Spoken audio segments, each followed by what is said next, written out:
Working at height is the biggest single cause of fatal and serious injury in the construction industry.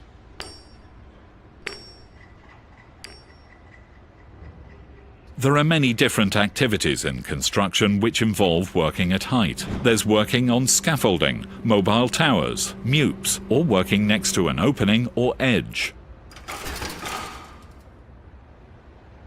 Managing work at height follows a hierarchy of controls: avoid a fall, prevent a fall, and finally, arrest a fall.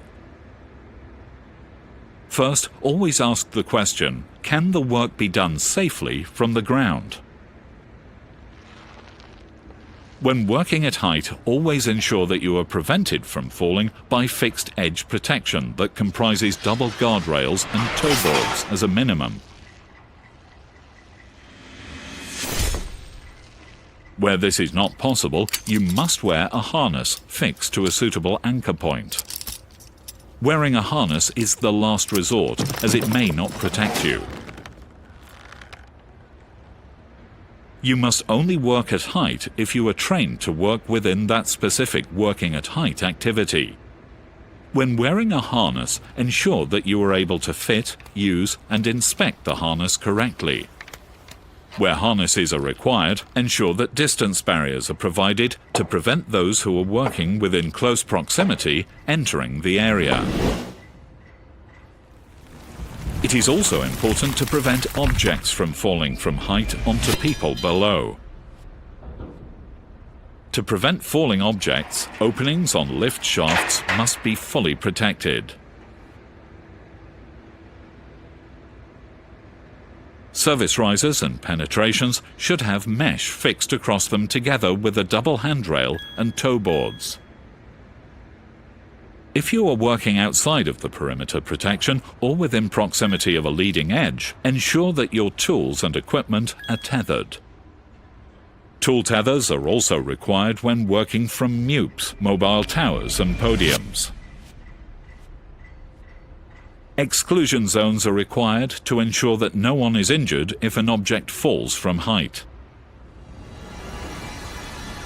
When an exclusion zone has been established, you are not allowed to enter it unless you are authorized.